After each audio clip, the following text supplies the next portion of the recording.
Thanks for working around me. No problem, guy. All right, man. So I am here with Mr. No Commercial Potential himself, Brad. What the hell is going on? Well, not too much these days. I think you can agree. I can agree. Yeah, not much of It's a anything. lot of, yeah, a lot of human interest stories in the news, a lot of lost dogs, cats stuck up trees, that sort of thing. But All yeah, positive, all not just. exactly. Not too much to write songs about, you No, know. nothing negative anymore. It's all Yeah, happy things. Yeah. that's right. Yeah, yeah. I So, think I gotta thank Jay at SLE for hooking this up because he said, you should talk to this guy. And yeah, fuck, why not? well, I really appreciate that too. Yeah. Jay and SLE have been really fantastic. They've been so supportive. They And they do means a the world, lot. as I think you know personally, Yeah, right? yeah, it does. So, It's awesome to have guys like that in your corner for sure, playing your stuff. yeah. And if it's okay with you, I know you just sent me Chasing the Dragon, which is Oh, but thank you. but I'm going on I do the morning show with Jay, so in about two Right. hours I'll be popping on there. If I can play that, that would be sweet. I appreciate that. That would be marvelous. Thank Okay, you. I'll That's play great it then. news. That Yeah. guitar work on that song, man, like holy fuck. Like I know you've got Oh, that thank you. throughout all of your songs, but like how long have you been playing guitar for? I first started, gosh, I had a guitar, I think, for 2 or 3 years before I started to actually sit down and try and learn how to play it. Hmm. Um, and uh, my parents were offering to get me lessons for years. I think, to save their own mental health as much as, for me to benefit from it. But I think I was 14 Okay. when I started learning. But I came across something Brian Eno said. It popped up. It was on his Twitter feed, Okay. and he was saying how non-musicians listen differently. It's like so many other aspects of life, right? Where you Mm. when you're new to something, you Mhm. really soak it in differently, in almost a whole kind of person kind of way. And I vividly remember just getting lost in the sound of the notes coming from the strings on this old banged up acoustic guitar that I had. Mhm. And just they were resonating with me. And I remember my older brother's girlfriend at the time saying, "Can you please not do that?" Because I was just like, and seeing how Yeah. long it would ring out, um, yeah, when it's one of those moments that you look back on, right, at this stage of life and think it was always there, Yeah. that deep, transcendent kind of feel that you get from Mhm. creating anything. I think Yeah. any artist feels that, right? It's getting Yeah. beyond your own ego and That's right. connecting with other people through something that comes from you and Mhm. yet feels like it doesn't in Yeah. a really important kind of way.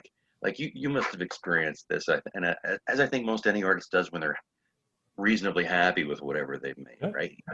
You step back, you look at it, and you think that can't be me. Yeah. Right? Yeah. It's way too beautiful. It's way too cool, way too Yeah. innovative or whatever. And Exactly. yeah, and it helps. I think it helps me anyway in the creative process to look at it that way. It's not me. In fact, for a time when I had the idea for No Commercial Potential, um, I was pretending to be a five-person band for about 2 years. Oh, If you okay. if you look at some of the early videos that I made, I actually gave there were five people. They all had names. They had bios. A couple of them had social media presences, wrote blogs. I was actually portraying my keyboard player in the band was a woman named Ali. Gone now. Anyway, she was a lesbian, so I was portraying a lesbian and but that was totally incidental to my life as an artist, right? It was just but and there was romantic tension between the female drummer and the male lead singer. Of course. So Yeah. You gotta have that. really, yeah, like one facet of my personality was having romantic tension with another one. Really, I guess is what it came down to. So, but when I first had the idea, right, it was part of the performance art of it was I was going to keep going for as long as I could, and I actually fooled people who had known me for years. I was pretending to be the manager. And so if Check you out look this at band I'm working with.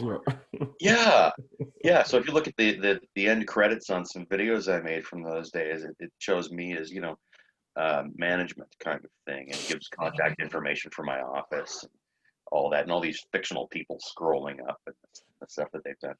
But yeah, so but the reason I brought it up was it made it took the spotlight off of me and made it so much easier to just really let loose musically and artistically, lyrically, Yeah. even. All those inhibitions connected with Brad Wallace were gone. I was Matt Entwistle singing, right? Or what is Or it, Alley. Lee? Yeah. Yeah, or Ali, or there was and a nod to Rush. The bass player's name was Lee.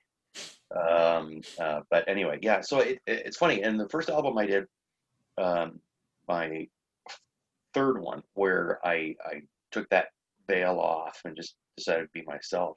Mhm. Um, it was I was really nervous, thinking I don't have that veil anymore. I'm not wearing the mask. I'm not those five people. It's just me. It's just you. Yeah. And all those insecurities were kind of hanging there. And amazingly, that was the one I was proudest of. The juices flowed just like they ordinarily had. Some very deeply important and like sincere material, Mhm. even cathartic material came out of me for that one, Mhm. in all directions that I had hoped. Like there's some stuff that actually, and again, you and I talked about this earlier today, how there's Yeah. this risk of sounding uh, self-absorbed or whatever. Mhm. Really, I think what it is self-assessment. Yeah. Because we, like as artists, we're kind of uh, packaging and staging emotions in a way, or helping people facilitate their own feelings. And inevitably, it's all about us, Right. right? So 100%. Yeah. so someone who doesn't do that could say, you listen to your own music and occasionally it brings a tear to your eye, you must be some narcissist, man. Yeah. But it's not like that. It's more about, I think, self-assessment, and it's maybe some evidence that what we've done fairly well. There That's are right. too many, right? Like there's no peer-reviewed job assessment for an artist that you could No. sit down and have your performance review quarterly or whatever, right? Yeah, Either you well, guys like are they say, you're your own worst critic. So if you can sit there and you can listen to something yeah, and be like, "Damn, like this is fucking good." Like when I used yeah, to record stuff, I would just listen to myself, and I got you're saying like you feel like a huge yeah, douchebag, but it's like, dude, I'm like so happy with this. Like, how did I do this? yeah, And it's, yeah. that's Well, crazy. and it's I that, totally get the feel. I don't think that, I don't, being, I can yeah, understand that. So I don't think it's egotistical at all, but I no, could see maybe from like the outsider standpoint being like, "Oh, come on, man. Like, really? yeah, Like, well, you yeah, must not like it, but yeah, I think it's yeah, awesome. yeah, exactly. Yeah. Well, there was an interview a little while ago with Childish Gambino, Yeah. guy from Community. Yeah. Well, and many other things now, but he was telling a story about how he got in a car accident. He was listening to "This Is America," I think Okay. his song is, right, Yeah. and he was just sort of daydreaming a little bit and got in a car accident. Holy shit. And it was bad. Like it did a lot of damage. You got to be, some pain here and there, although it wasn't serious. Yeah. And he was telling this girl he was dating, and he said, all she said back to me was, "You were playing your own stuff." Like, and my spouse and I were watching that interview, and I looked at her and said, "Shut up." Yeah. It's like, yeah, that would be me. There you go. Yeah, well, so I mean, again, it's I think it's self-assessment, right? Like Yeah. you're either working on something or you feel okay about what you've done before. And for me, I don't know about you, I'd be interested to hear uh, how it works for you, but a lot of artists that I know don't listen to other people's music until their projects are kind of done. That's right. Yeah. Yeah, is that the same for you? Yeah, because people ask me what I listen to before I go in to record something, and I'm like, nothing. I don't listen to shit. I listen to what I'm making or what Yep. I'm trying to do, and I fucking refuse Yeah. to sit there and say, oh, if it doesn't sound like what I'm listening to, then I don't want to do, you know what I mean? Because for Yeah. like little background for me, like I started making beats and stuff in like 2008 or so, and just around the city, I was hoping I could find rappers to jump on my shit, and I was like, well, fuck, like I could make all these crazy beats and just like, and I was trying to make beats that would stand up without vocals because I wasn't Right. having any luck finding people. So I'd go on like fucking dude, I'd have 14-minute long instrumental songs of just changes and just total ADD, just crazy, right? And nobody wanted to rap on it. I'm like, yeah, well, fuck, fair enough, right? I get it.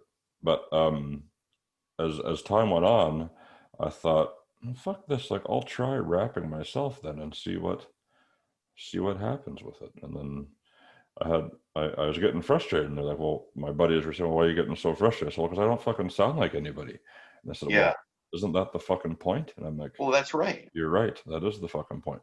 And that changed Exactly. everything for me. At that Yep. point I was like, yeah, fuck, you're right. Yep. I should be trying to sound like something else, not somebody else. Well, yeah. And there's your now. Artistically, do you go by Limbocast, or is that just your Twitter? No, that's just my Twitter handle. I Okay. I don't even know what I go by artistically, man. I've honestly had like so many different aliases. Sure. Right But now I I mean, do. the reason I brought it up was like, when you say it doesn't sound like anything, and that's the point, is that, you know, one of my kind of guiding principles in making music is that um, there are, there should never be a song that doesn't sound like a no commercial potential song, Right. right? And I got that. I mean, I shamelessly ripped that off from that Rush documentary about 15 years ago, right? Right. Where they said there's no such thing as a non-Rush sounding like song, right? Right. But that's amazingly freeing, Mhm. right? When you're not trying to squeeze yourself into somebody else's kind of frame. Yeah, you don't have to worry about And it. There's no yeah, pressure. You just do what you yeah, got to do. It's up to you. It's not like, that's right. and I And there's think never, even being independent, right? Because like you yeah, said, you've been sitting here, like you've been recording for 2 fucking days around the clock, yeah, right? And recording whatever, about but 36 hours. Yep. you're a maniac, dude, and cheers to that. But like you, you, you can do that. You can do Yeah, whatever you want when you're not, yep, when you're an indie artist. Like, fuck, who's going to yep, stop you? exactly. Who's going to say, like, well, I know what you're trying to do with no commercial potential, but could you like kick less ass on guitar on this one and maybe just go to sleep? Like, Yeah, yeah. Well, that's true. And it's never really, I don't think in the history of the industry anyway, I don't think it's been easier for people like you and me to make that happen on our own terms. We don't have to tour our asses off to hope to get noticed by some manager or record company yeah, or even type. other people. Like even Yeah, this, you today were the second person that said to me, it's like, oh, you're in Dark Matter will flow. yeah, I'm like, yeah, yeah, it's like, I guess you must have heard of us or something, exactly. or seen us around Twitter or whatever. It's like, hey, that's Yep, fucking cool to me. yep. Cool. I like It that. was Jeff Vicario was my Yeah, first point of contact with that's him. Dark Me and Matter. Jeff. Yep. Yeah, yeah. I think it's immediately I thought it was just an awesome name that stays in your head. But the music, I really like the sound, and I think you're right. It's as if Depeche Mode, David Bowie, Pink Floyd, and Exactly. sometimes Sabbath had a musical love child, Yeah. and I really like that. Well, Um, and that was a funny one because I had started just following Jeff when he was doing just his Black Distortion project, and I loved Black Distortion. I was like, holy fuck, like you're so good, man. And I said I kind of do solo stuff, instrumental stuff, whatever. Maybe we should collaborate and see what happens. And then we did one song, and he's like, yeah, this is really fucking fun. I was like, cool, and let's see what happens. So we wrote like, I think we did 14 songs in 10 days. wow, Like, because he's in Finland, so I would finish my part, send it to him. By the time I woke up, he'd have the song done. It's fucked. Like he would go so fast, and that's and the amazing thing yeah, that you can do that. You can collaborate digitally with somebody you never meet face to face exactly. across an ocean, and and it's just like you're in the same room. Yeah, man. And Beautiful. we started that, and that's how we got the we got the name from some comment he made on Twitter to someone. They're like, "Hey, this is really good stuff. It's so dark and lumbering and this and that." And Jeff's like, "Hey, thanks. Yeah, more dark matter will flow That eventually, sounds like right?" Jeff. And he's like, then Yeah, I said that's the name. Dark yeah, matter will flow. He's like, "Yeah, okay, why not?" And then that just then that kind of just puts the whole feeling when you hear that name, anyways. So yeah. we fast forward, and not to make it all about this, but we No, fast no. forward to a couple months after that, we started to work with JB from the Hikikomori Pact and Zero Oh, Point. yeah. He's a great guy. Yeah, Yeah, exactly. we've connected, and I consider him a at the beginning of a friendship. Yeah, Anyway. yeah, Yeah, he's a solid dude, Jeremiah. yeah. Yeah. And so we did one song with him, and he did bass on it, and and then we went to Zero Point Projects. He did drums on one, and then and I was so intimidated to work with him because like I admire both those guys. Like I was listening to both their shit before Jeff said, "Hey, maybe I can get one of these guys to just jump in and see what's up." I said, "Okay, cool." But like Zero's a maniac. Some of the shit if you ever haven't had the chance, check him out. But No. Yeah. I was doing part of the beginning of a song, and he was doing part of it too on the same thing. And all Jeff said is like, "I want you to make something that sounds like this." I've told Zero to make something that sounds like this, and the song was called Chernobyl, and it's all about Chernobyl. So we did that, and that was like the most intimidating thing for me because I'm like I like this guy's work, so how the Yeah. fuck am I supposed to stack up to that? But I'll try. Yeah. Yeah. And it worked out just crazy. It Oh, was sure. awesome. And then Yeah. after that, we kind of said, okay, well, let's do another one. We'll get those two guys again. And then eventually, we're like, just fuck it, just get in here. Like we're gonna Yeah. keep Yeah. Yeah. asking you anyways. You might as well just be a part of it. And then Right. so that's Finland, Wales, Canada, and Yep. Virginia. And that's just sending Fantastic. files back and forth, man. You can do anything Wow. with a fucking computer now. Yeah. No, it's true. I only, believe it or not, did my first collaboration on somebody else's project. Nice. It was in April, April 1st. It came out, and it's an artist who I connected with, yeah, as you do, right, on social media in a very almost accidental kind of way. His name's Alex Allstrand from. He's Oh, Danish, but you know him, is he from oh what the hell is his project he's got? the Montana Musical Yeah, Experiments Alex. Yeah, I Project. talked to Alex. Yeah, Alex Yeah, is a good guy. Yeah, yeah, that's yeah. awesome. Alex is a brilliant artist in my He opinion, is. and we just wound up. I, I don't remember who reached out to who, but we wound up chatting. He said, I've been working on this album for 3 years, and I just can't seem to wrap my brain around finishing it. Like it's just getting bigger and bigger. Because I mean, Mhm. I've done it. I've got a deadline of the day after tomorrow for my album coming out. I started like 4 new songs in the last week. You just can't help yourself, right? It's like an Yeah, why addiction. not? Well, what else keeps you awake for 2 days straight, Yeah, right? And nothing. feeling fine, Yeah, and you know? feeling fine. And, yeah, and but anyway, yeah. So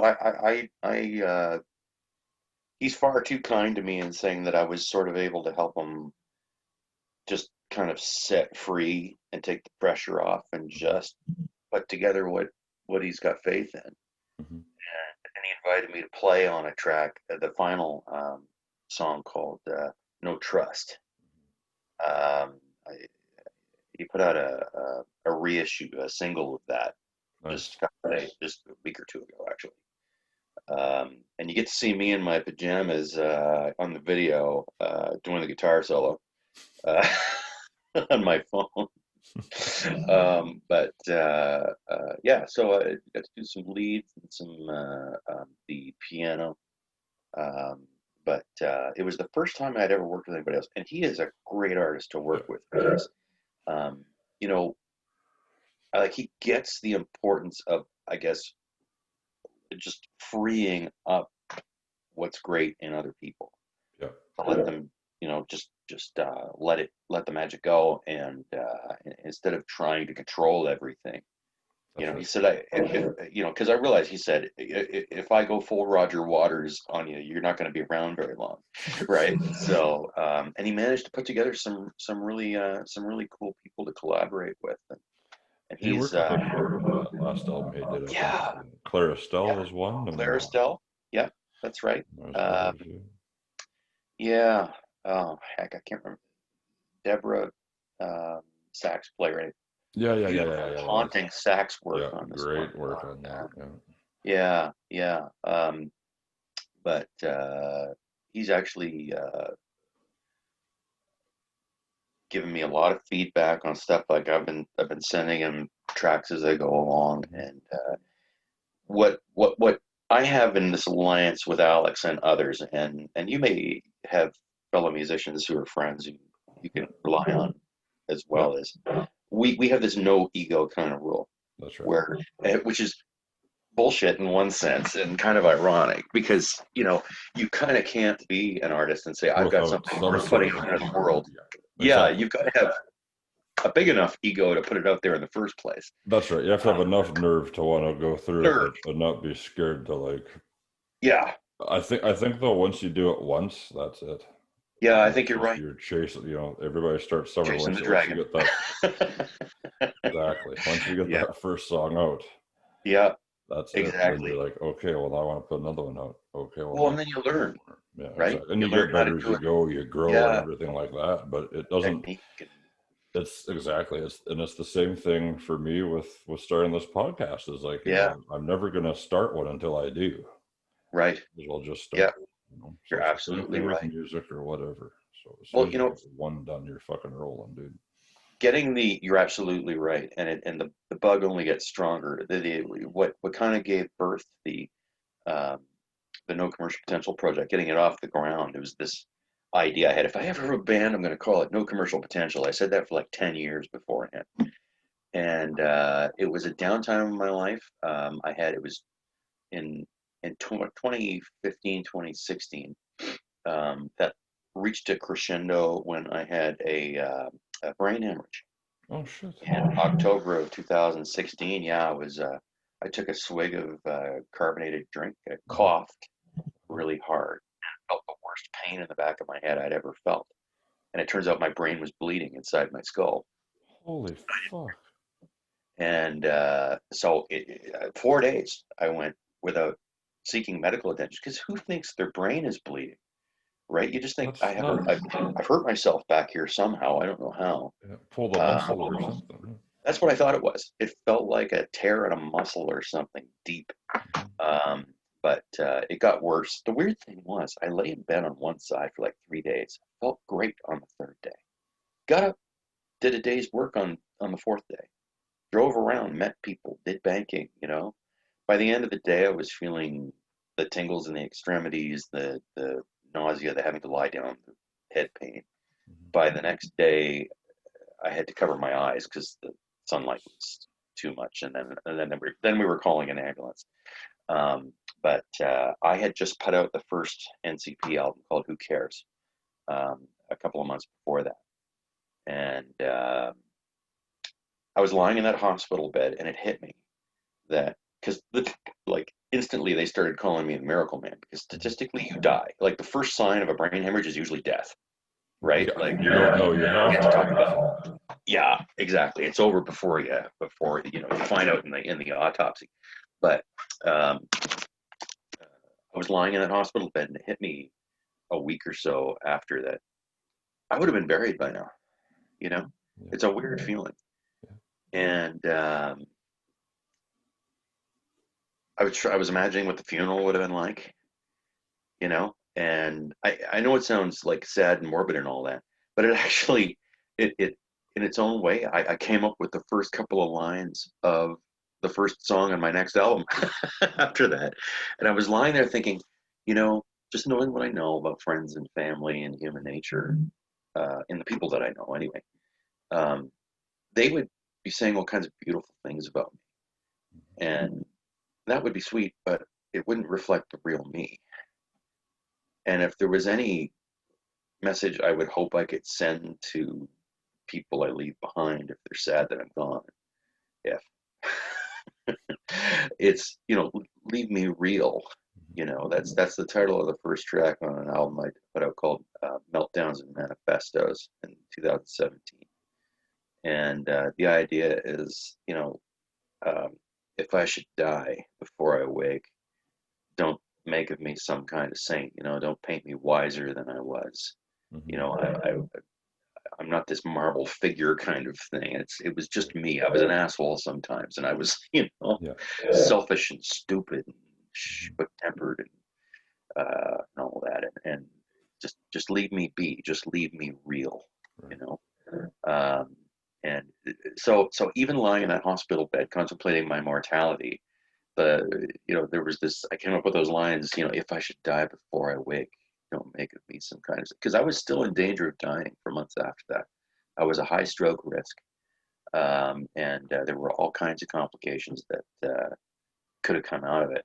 But the Kobe Miracle, man, they said you should be dead, and you'll be very lucky if you live life normally again. And I did. I beat so many odds, Jesus. and more than like 60% of all people who have that happen to them never lead a normal life again. They're never able to live independently again. They're usually permanently disabled intellectually or physically or both. And I've been so very fortunate to have it. I kept saying I've got too much music left to make. It's funny with all the other priorities and all the other dimensions of my life. Probably don't know this because we haven't talked much before, but um, by day I'm a member of the legal profession. Okay. And I'm a public servant. I'm kind of like an administrative judge Okay. for a tribunal that decides insurance Hmm. disputes. You're out in Alberta? I'm in Saskatchewan. Saskatchewan, I'm sorry. No, it's okay. Now, Saskatchewan has no fault insurance too, right? That's right. Where your company will pay for treatment and stuff if you get hurt, even if it's your fault, Yeah, I think so. Yeah. that kind of thing. But so anyway, it deals with that sort of thing. Oh, okay. So to look at me on paper or even pictures of me or maybe how I look right now, right? It's maybe not who you expected to see or anybody expected to see when they listen to No Commercial Potential music, right? It's Which is true. why I didn't market myself as Brad Wallace, Yeah. partly. But which is ironic for a guy who wanted to be remembered as the real article only time. But uh, yeah, so I mean, I've had all that going on, and but I'm very much, I guess, the Gemini. If you look at I'm not. I mean, I don't honestly believe in that stuff, but if you consider what the stereotypical Gemini characteristics are, right? You've got kind of two faces Right. in a way, and often it's interpreted as um, dishonesty, and it can be, but it's also um, the idea of having, I think, a multifaceted personality. There's always been this artist that deep down inside is like screaming at how shitty a place the world can be, or how Hmm. lonely he is, or how beautiful the sky was this afternoon, or whatever. Yeah. And then there was the other person who could navigate these other waters okay, Hmm. um, as well. And yeah, consequently, I think I've had a lot of experiences that kind of color what I'm able to write about. Yeah. Um, that I'm very grateful for. Working. Uh, I had worked with legal aid for a while, Hmm. for law school, and then few years afterward. And that gave gave me an opportunity to encounter close up people who were going through some really terrible things, right? And Right. to help them with it tangibly in a short time and really feel like I was making a difference weekly, Right. which is a real privilege. But you encounter a Absolutely. lot of pain and confusion and bewilderment and lack of access and poverty, and it really uh, opened my eyes, and I think it helps me to tell stories that aren't necessarily my own. Hmm. I can't live anybody else's experience, and I don't pretend to. Right. I don't think anybody who, like you've got, people like Tom Waits my niece who you might have heard of. Her name's Sky Wallace. She's a I musician and a performer as well. I think I have heard that name actually. Yeah, Okay. she's really been up and coming. Her career's really taken off, I What's would her say, so in the songs? last 2 or 3 years. It's there's a few on the I guess she's latest got a album that few. have really taken off. There's one called there is a wall swing batter. Is a great one. It's about the woman up in Sault Ste. Marie 100 years ago who was the first to argue the battered wife defense in murder. She killed her husband and then was arguing the defense that he was a horrible person and doing Yeah, so terrible fuck him. things to Yeah, her. exactly. Yeah, exactly. But the Which reason I is a bring fair her up, defense, by the way, I would say, but that's yeah, yeah, no, no, I think so too. But the reason I bring Sky up is that until this, she's putting out her fifth album soon too, well, and she's, I think, taken pride in being a storyteller. You know, mhm. sort of singing and speaking for those who can't, get the ears of people on their own. See, And that's awesome. I admire that because I can't. I don't really when I write my verses, I don't really write from like that perspective. right I'm more about what's in my going own on here. shit, right? But Yeah, that's good. I admire people that I me love too. storytellers for sure. That's fucking awesome. Yeah. Well, and I mean, fundamentally, as much as we can, I think, tell stories that aren't our own, it's filtered through our own Yeah, stuff, and it yeah, is probably ultimately about us. But I mean, that is, yeah, I admire that as well. Like I hadn't really tried to tell you the truth until this album, the Resist album, that's coming out on Halloween. Stuff I've been that's working on for. Sorry. no. I said that's cool. Is that going to be on all the streaming platforms and all that too? It will eventually. It's going to start off on Bandcamp, and then Okay. I'm just going to be waiting, for Yeah, yeah, the distributor to yeah. set it up with Spotify and all that. I'm going to have some CDs made for the first time. But this, I think, was the first time I really tried to uh, be an ambassador for anyone else's lived experience, but my own. And it's tough because, so I'll tell you, it's a song called Peace Dance, Okay. and um,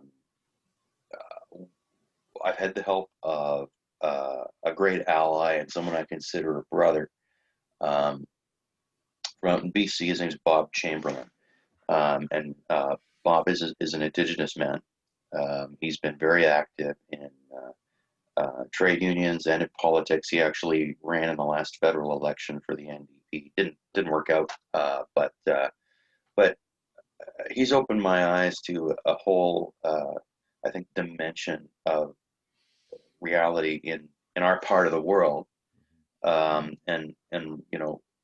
how different it is to live on the side of the equation that carries privilege with it, uh, and where I have the privilege of not, I guess, suffering the horrific kind of day-to-day legacy of events that to many who are not indigenous, That's right. um, you know, um, don't seem consequential because we don't have to cope with the day-to-day outcomes of those That's right. events, right? So um,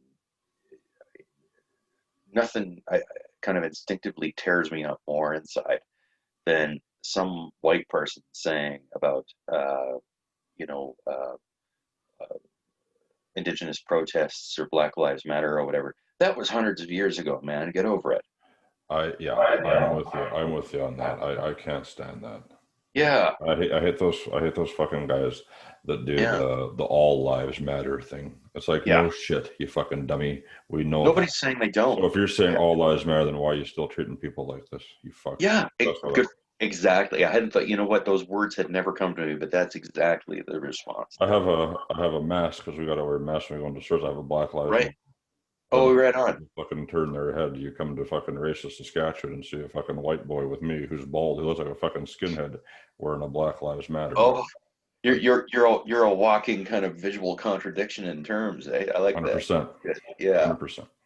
But I mentioned Bob before, and he's been a huge resource to me. I reached out to him because I said, I'm drawing a blank on this. I want to I want to record something that's going to resonate with non-indigenous people to get them to think and feel differently, maybe, or just to have it be like a, I don't know, maybe a rallying point or a source of comfort to some. Um, you know, at that point, I was thinking I need to say something to Indigenous people through the song, Mm-hmm. and and it's like, what do you need to hear from a guy like me? And he Yeah. said, it was a while before I got a response back because we only know each other through Twitter, Mm-hmm. and so he DM'd me like the next day and said, maybe it's not my people you need to talk to. Yeah. And I thought, yeah, He's right. yeah, you're right. It's not your people you need to talk to. That's right. And so I've been consulting with him and sending him lyrics and checking out. It's amazing. There are a million nuances in how we relate to each other as people and as peoples at that level, Mm-hmm. where again privilege comes into it. So there is a lot of shit that I don't have to think about, right? When somebody is trying to figure out how to communicate with me in a respectful, appropriate way, Exactly. or provide some visual representation of what it's like to be me, right? So I sent him some images because I do my own artwork for like album covers and stuff like Nice. that, as we all do, right? It's Yeah. nothing special. I think we all do that. But I sent him some pictures of indigenous people over time, and I said, what do these images say to you? Like, uh, is there anything controversial or offensive in it? I mean, there was, there were some historical pictures like of Chief Seattle and Sitting Bull and people like that, and the it's kind of anonymous paintings of anonymous indigenous people throughout time and that sort of thing. And he came back with a word I had never heard before. And he said, because I said, what is this? What does all this say to you? And he says, Pan-Indian. I said, what does that mean? Yeah. And he said, well, it's the idea that we're all alike. That no matter what nation we belong to or what our history is or what our culture is, that you know mostly white people think that we're all just the same, right? We're all Yeah. just Indians, and But that's just it. The average white person, well, Indians are Indians, so yeah, fucking, yeah, yeah. you're right. And so I asked him like, what are powerful, I guess, unifying symbols, um, uh, like for your people in particular, like your nation in particular, but also that may have some universal kind of resonance, I guess. Right. And well, he said, certainly elders, um, children, um, eagle feather always works because there's, I don't know if out here, I don't know if it's the same as Saskatchewan, but they stock our courts with eagle feathers so that First Nations people can swear on something other than a Bible or Okay. whatever. It's a holy symbol to them, Mm-hmm. right? Um, so anyway, it's been wonderful because Bob's helped and continues to help me quite a bit. I'm still in the home stretch of that one, but it's got content. Um, I'm I'm speaking to not through the song. The effective narrator is a representative of the first indigenous people to encounter Europeans from across the ocean. Okay. And in pretty much as a universal in native cultures in North America anyway, there's the idea of Turtle Island, that they believe that all of Right. creation rested on the back of a great turtle. Sure. And um, so I went with like the turtle analogy as a kind of a central metaphor and brought in like the tortoise and the hare, the race between the two creatures, one of which is inherently faster than the other one. The apparently slower one wins Yeah. in the end, right? So the narrator talks about how we'd been riding turtleback for 15,000 years, on this road of blood, sweat, joy, and tears, and then one day, again, this rabbit we didn't recognize, with uh, dark suspicion behind blue eyes and that sort of thing. And then he told us that everything we saw was now his. Mm-hmm. And get used to it, kind of. I mean, those aren't the lyrics, but anyway, I've been consulting with Bob about symbolism and about messaging, and And I basically said, if you had all of non-Indigenous Canada, if you had all of their ear, you could sit on a bus with them with a megaphone for 5 minutes. What would you say? What other thing? What would you say? What would you want us to understand about your lived experience? For those of us who, I guess, ignore the impact of 500 years of being told that you don't count as much as we do. Yeah. And that's exactly what he said. It's this pervasive message from the time you're born that you're less than.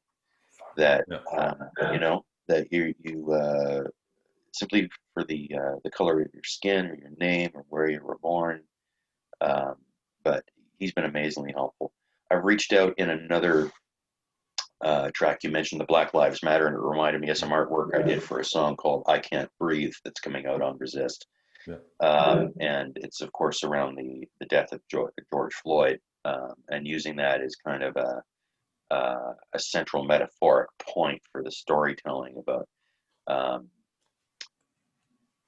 the physical inability to breathe because there's a knee on the back of your neck, and also I guess an existential inability to breathe. Yeah, for systemic racism and because I mean there's the impact, I think, universally, regardless of the color of skin, on people who have the gift of empathy.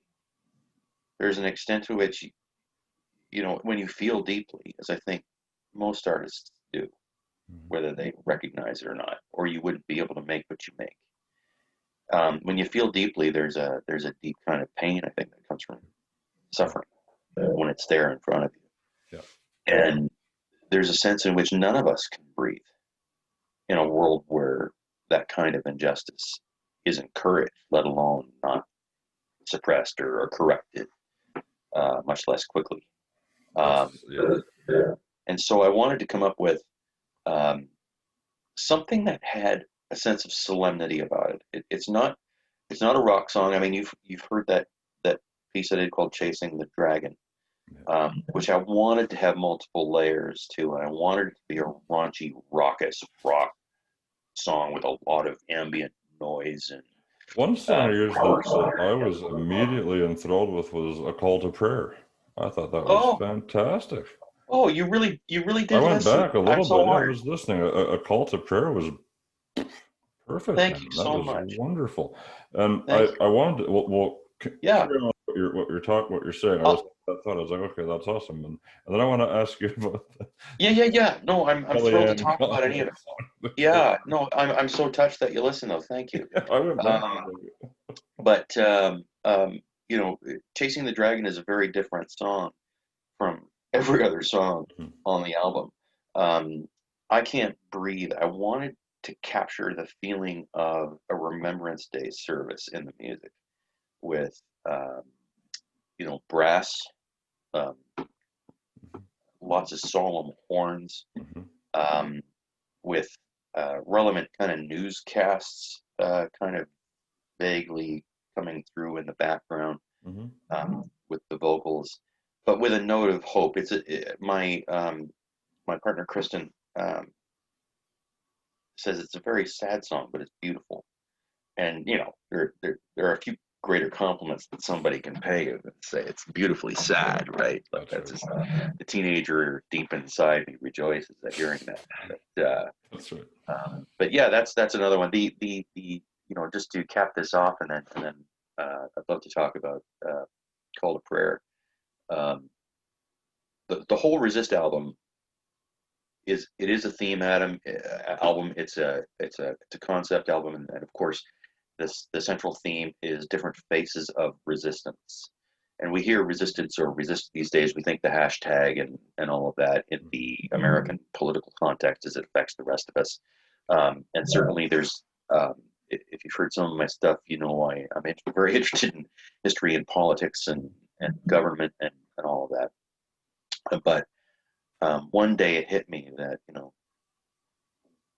resistance kind of begins in the heart, and that there are many different kind of faces of resistance, many different stories to tell, not just amongst different groups and societies, but just on a emotional, existential level. So there's resisting unwise urges, there's resisting the impulses of addiction, Right. there's resisting hatred itself, in the sense that people like Gandhi talked about, right? Where if I mean, if any group had a legitimate claim to fight back and kick the snot out of the British, it was the people of India and Pakistan at the time.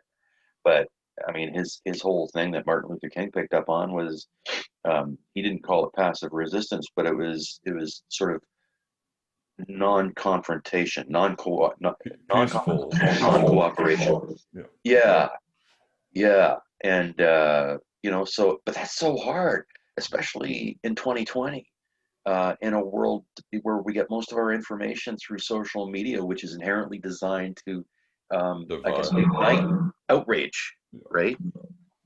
And Yeah. to keep us coming back for more and more of that sense of self-righteous outrage and bitterness at each other, which leads to another song that I'm very proud of. There's a promo for it, on my Twitter feed that's pinned to the very top. It's a song called "Make It Good Again," Yes. and so it's of course it's kind of a take on, a twist on, "Make America Great Again." Hmm. And I said jokingly when Trump first showed up, it's like, "Make America Great Again. It's going to take you a while just to be good again," like, because you so haven't been for so long. But the central theme of that song is, we're pitted against each other by forces that we're not in control of. Hmm. We don't see it anymore. We feel like we're solidly on this team because we belong here and it's consistent with our values and what we believe, and we've got all the information we need to make that call. And so I'm perfectly justified in thinking that you're a piece of shit because you don't approach the world the same way I do, Yeah. instead of actually trying to help you see. Like if someone can't do the 12 times table, we don't hate them for it, Wow. right? I mean, I know it's different, but I mean, Sorry.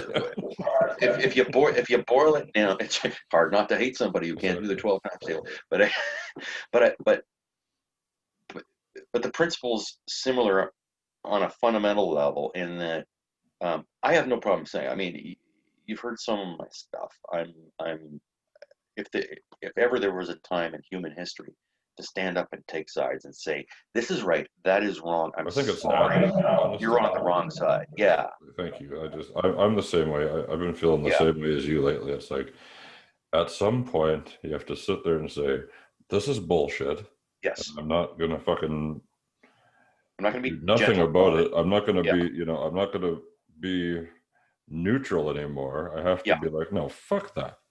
And yeah, I'm over here now. And yeah, that's whether it's that's right. what's the big issue? Like, obviously race, of course, but like the mask shit and all Yeah. this, the whole Like, my yeah, people, just fuck, man. It's not hard. No one is coming for your freedoms. You're not being microchipped. yeah, Just put a piece of fucking cloth on your face when you go out, so you don't fucking spread your for a shit little out. while. 10 Exactly. minutes. Go to your car, take the fucking thing off. That's what I do. Do you follow, Mark Hamill on Twitter by any chance? No, He's but I should. hilarious. You should. I love his stuff, and he's very politically active. Yeah. But he put up this meme a couple of months ago when this whole mask thing was getting stupid for the first time, Yeah. Well, and they it showed that. politicized it so hard, right? And that's just, What? they should have come out right off the hop and say, hey, Yeah, you should probably just do wear a this. mask. Not like, Yeah, oh, fuck you, the Democrats or the pussy liberals or whatever. This is like, dude, fuck, man. Just how because you're a yeah. person, just If wear it. there's a 1 in a million chance of keeping you from dying just I'll by take doing it. that, I'll take it. take it. Yeah, exactly. I But saw a funny one. You probably seen it too, floating around about how they had like a meme and it says, "Oh my God, like it was so cold outside and people were wearing coats and toques and they still got hypothermia, but only 0.0005% ever died of hypothermia and they just lived their lives in fear and this and that." It's like, and so there's equating that to like yeah, it's a yeah, satirical, obviously, but it's like kind of saying like yeah, that's how you sound when you're saying like you're not going to wear a mask to prevent the spread of this bullshit. yeah, yeah. And I mean the death figures are by no means comparable, I think they're fucking right? staggering for I like, mean, well, you go to Canada, what do we got? We had 10,000 the other day. yeah, The yeah, States is fucked. compared to exactly a 300 million. and some, and like even here, like I know Ontario's getting pumped all the time, but Yeah, even for us, like now we're booming up by our standards. Like we had, I think we had, I'm gonna be wrong, but I know we had something like, I think we had something like 400 cases in a week pop up, and we were getting like, you know, when this all started, we were getting, we'd have like eight, maybe eight, 10 a day, something provincially. like that. Yeah. Wow, But now today it was 80 some new. And that's a lot for us because we're not 10, super 10, well, big. yeah, right. So What's the population of Saskatchewan? I think it's like, I don't even know, to be honest with you. No, Probably in so the we've whole got province, we've got probably a million. I don't okay, fucking know. yeah. Well, But no, you're so in what? You're in London, right? Sorry. yeah, right near there. Yeah, you're near Yeah, London. Yeah. yeah, and I mean Ontario, I think last I checked had like 14 million people. Yeah. So we cracked the 1,000 new cases a day number the other So day. I saw that. That's fucked. Yeah, and but I mean I'll take living here as anywhere across the border Me too. any day Yeah. in the current Yeah. current situation. But oh, I was bringing up the Mark Hamill thing because Yeah. he put up a meme of that scene from Return of the Jedi at the end where Luke's trying to get Vader's body off at the Death Star, and he says, Luke, help me take this mask off. Yeah. And then Luke says, but you'll die. And he said, I have rights. I had a buddy of mine make a post on Facebook. Shout out Tiny.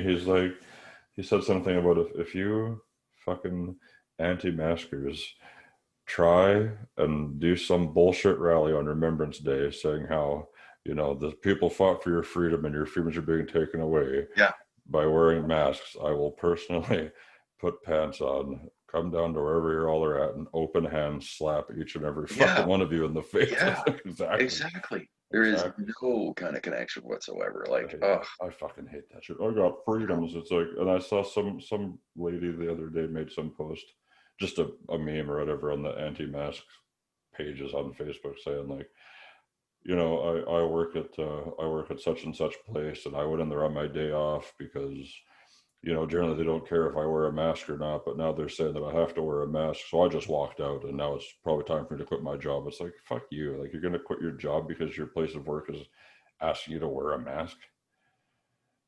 yeah, it's Jesus, unimaginable. be a normal person. Like God forbid they Yeah, asked you to fucking do something. yeah, exactly, What a fucking exactly. mask. We've come in 60 years from ask not what your Yeah, country can do for you yeah. to I'm not wearing a mask to I'm not wearing stay a fucking alive, mask. like, Fuck you. Yeah. But yeah, you had mentioned call to prayer, call to action a Yes. Call little the while prayer. ago. Yeah. That was on the Meltdowns and Manifestos album, and Mhm.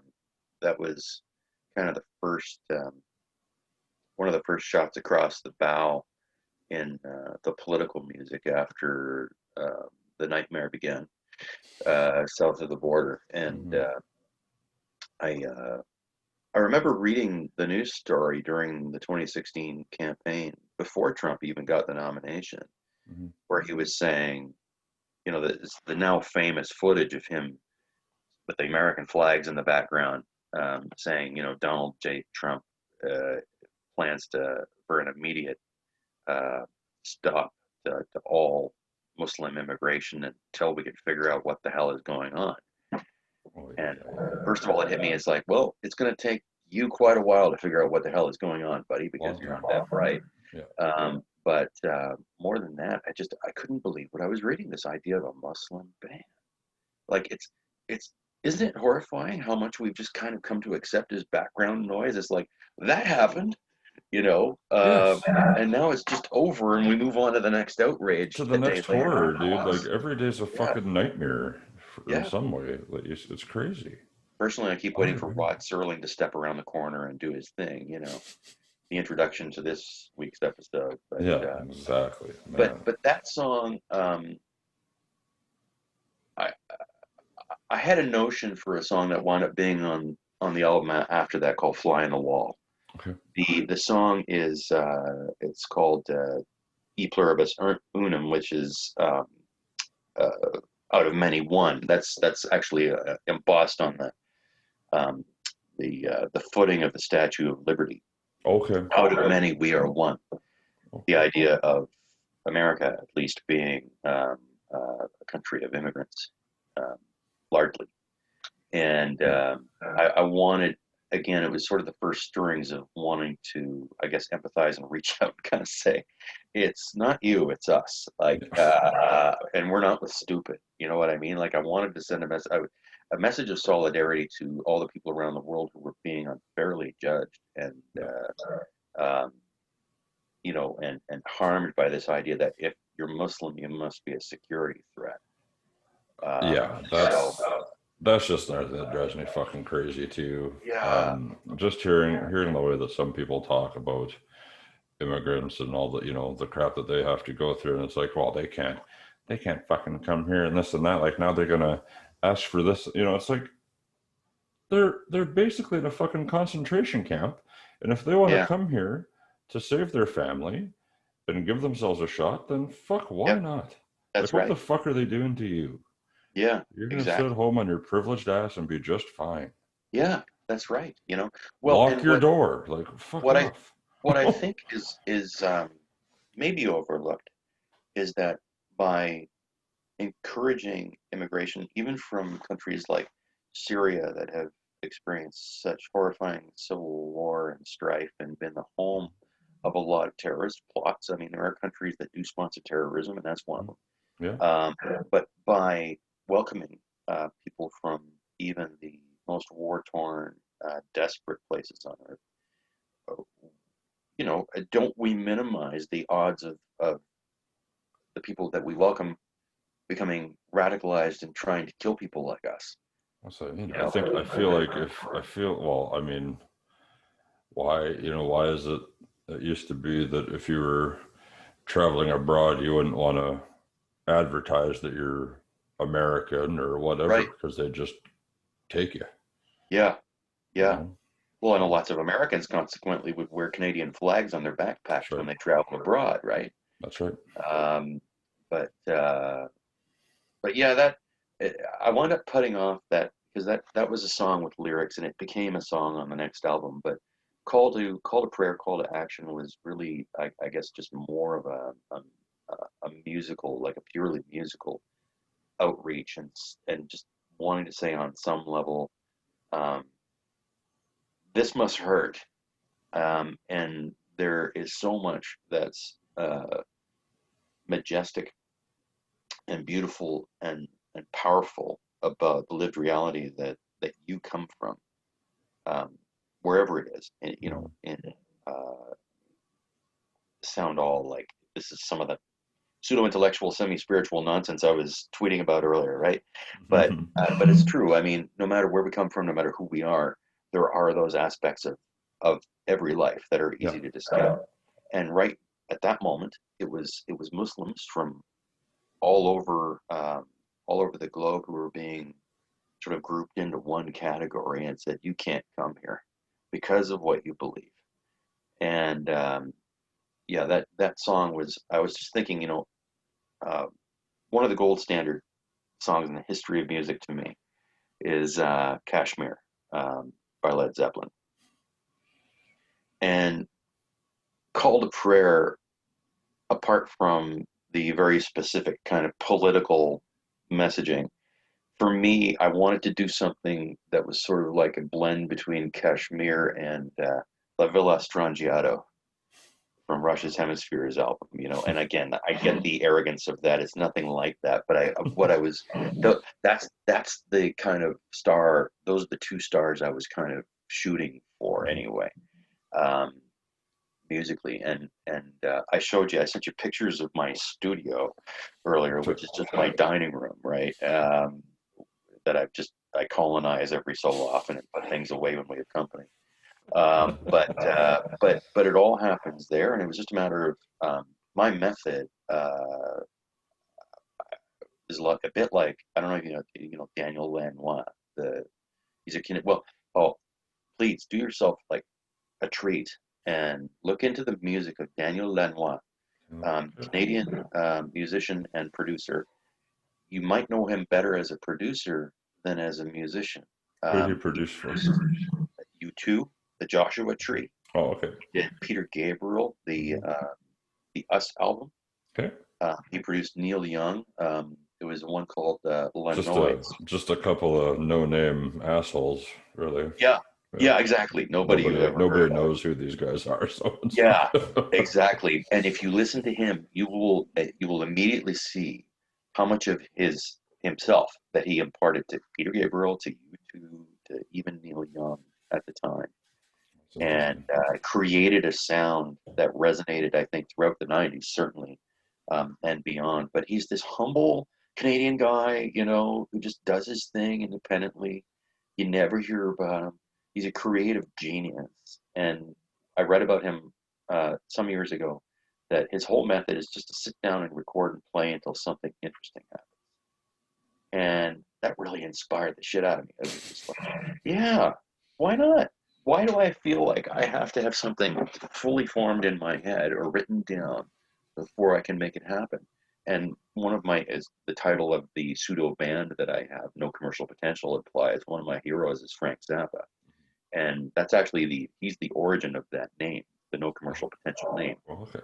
Uh, he wrote an autobiography called The Real Frank Zappa book that I read about 20 years ago, and he was talking about how in the early days he spent years trying to get any record company to pick up his music, and he would send demo tapes and demos, all the studios, and he saved all of the rejection letters. And one of them was fairly common, and he put it in a photo in the middle of the book, and it said, "Dear Mr. Zappa, while we believe that you have incredible artistic ability, There's no and your commercial band, potential. it has no commercial potential whatsoever, so we can't invest in it." And I thought, if I'm ever a thing or have an opportunity to look like a thing, I'm I'm going to using use my that. commercial potential. Yeah. Exactly. And but Frank Zappa is an enormous hero of mine. Wouldn't have wanted to be his friend or even his next door neighbor, I don't No. think. No, But but just a inspiration genius. for sure. Yeah, just a genius artistically. And did everything, recorded everything. Like you think of Daniel Lanois saying that. Zappa recorded absolutely everything that he ever did, including. Do you know Zappa's work very well? Not as At well. all? No. No. Well, he literally recorded everything, and there was one time his band was called the Mothers of Invention, as you may know, and Okay. Yeah. they were recording in a homemade studio in a loft above a business. It was a walk up, and he recorded the cops showing up over and over again for the noise complaint.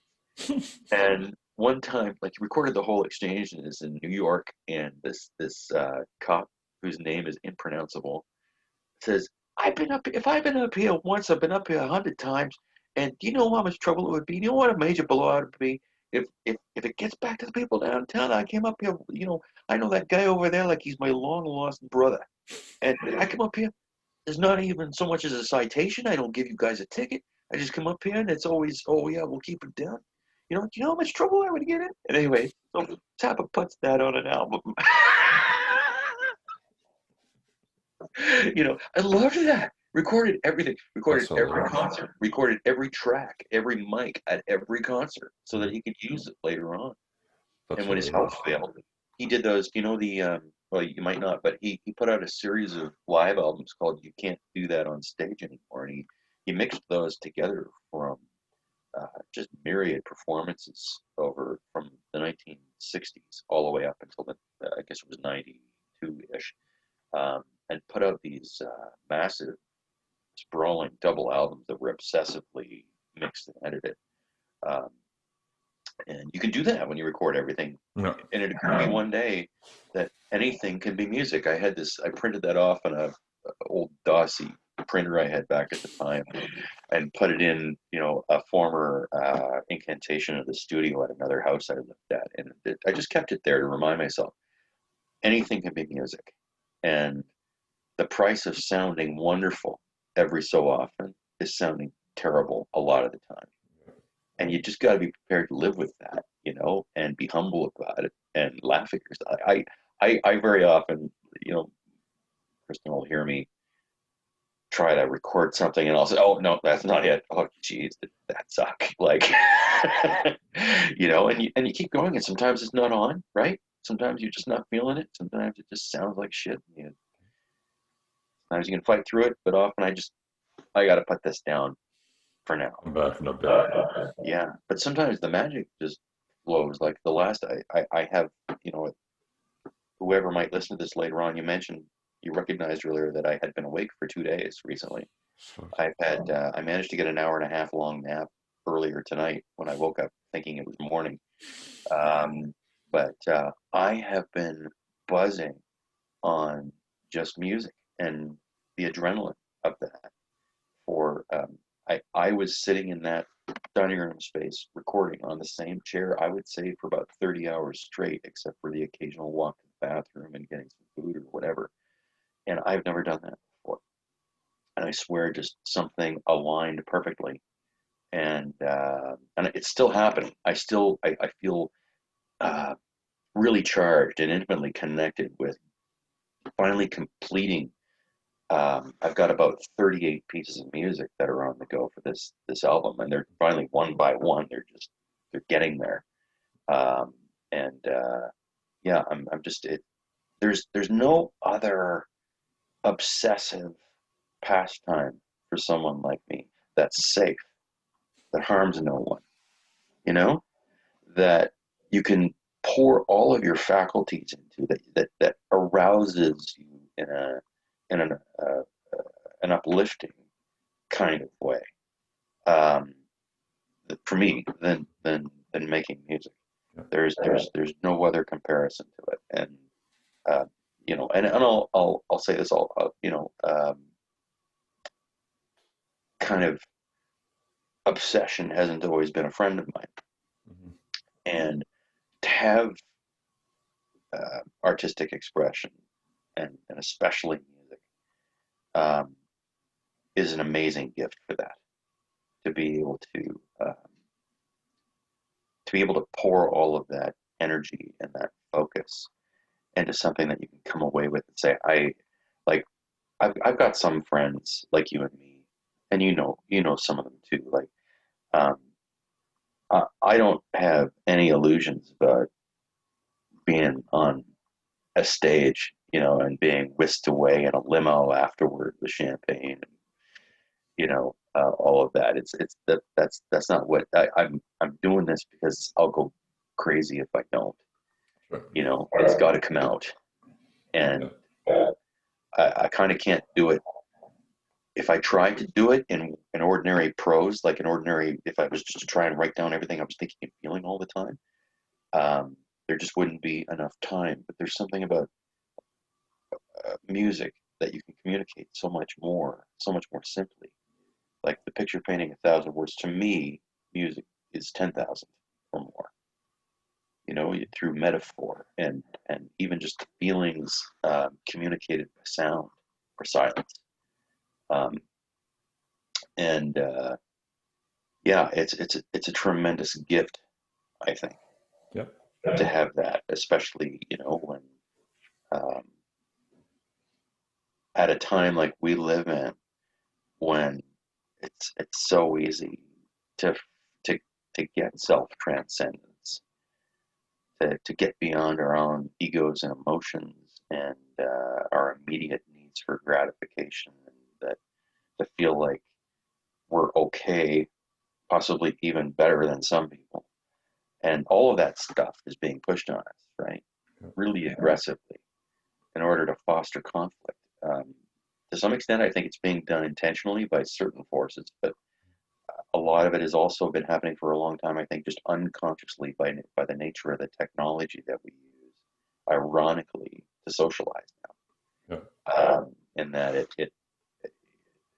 I guess it's kind of trite and obvious to say now that social media, while it does connect us with new people of the world, and we have the privilege of getting to know each other now and Yep. talking, and who knows, maybe we'll collaborate on something someday, and that's I'm wonderful. in anytime. I would love that too. I would Okay. love that. Again, I wasn't being polite or whatever earlier when I said I was already a fan. I was like, oh my god, that's you. You're there. Like. Um, but we have those opportunities. But by the Hmm. same token, Yeah. we're experiencing this through the medium of a screen, a few time zones away from each other. Yeah. And likewise, I think of like Alex over in Sweden. We might never meet face to face. We're so much alike in weird ways that people are confusing us on Twitter. I actually got contacted by, who the heck was it? Was that you? Did you call me Alex? No. No. So somebody DM'd Wait. me and Maybe said, I. No, but when I no, first saw you posting, because you had NCP and you had BCP. BCP. Yeah, because So I that was was like, another. Yeah, another thing you yeah, did. that's right. It was the basement cluster project, I Yeah, think it was something. Yeah, called. something like that. Yeah. Yeah. But anyway, so Alex and I have been joking about this for weeks now. It's like, okay, I said, dude, we never wind up on the same playlist together. Have you noticed that? Or on the same radio thing, like radio That's a, TFSC. We're you're never each on it. other's alter egos. Yeah. It's like the world thinks we're interchangeable or So, something, you know? yeah. It's like you never see Bill Barr and Steve Bannon in the same room. Have you ever noticed Holy that? Like they're shit. just, You're right. but and then 2 days ago, somebody DMs me and calls me Alex. So yeah, Alex has a podcast as well, It's a great and podcast. it's really good. Like I think he belongs in radio, I doing enjoy his that sort of thing. podcast a lot. Yeah. Yeah, I yeah, try to listen to some, but before I talked to him, I was listening to his podcast because I talked to him right when his album had come out back in right. April or something. I can't Yep, remember. that's right. It was April. Yep, April 1st. That's such a good fucking album. Yeah, it was It cool to is sit great. down and talk to him and then Yeah, hear like learn about how he kind of began his journey into music and yeah, everything like that. Like that was really interesting. That's what yeah. I Well, love about doing this is hearing he's what been at it for more than 20 years, I yeah. think. Yeah. But yeah, and people in your position have a rare opportunity to get to know a wide swath of people and share experience. All that is I'm great. pretty fucking lucky, man. Like Yeah, it's crazy. yeah, yeah. Yeah. You are absolutely. But yeah, no, Alex. Alex is a great guy. He'll be completely honest with me about stuff too, and I Mhm. love that. We don't. Um, some time ago, I think we assured each other, satisfied each other that we weren't ego monsters, and nobody was going to cry if you know he listened to one of my projects and said, "That's cool, but how about this?" Or "That's what you got going on there sounds a bit crappy, and here's why." If you want Yeah. to hear, and and likewise, and it's really good, especially amongst artists like. Trevor Rabin from Yes years ago said, there are really only two ways to write a song: your way and the wrong way. When you're doing it, right? And I try not to look at it that way. I mean, it's got to come from me to be sincere. So Yeah. I'm never going to make music by committee or hoping to reach as large a mass market as I can or anything like that. But Right. but I also I love having that dynamic with people where you can be you know uh, honest about things that are near and dear, and it only solidifies the friendship and the mutual respect. 100%. That vulnerability and just being real again. Yeah. But yeah,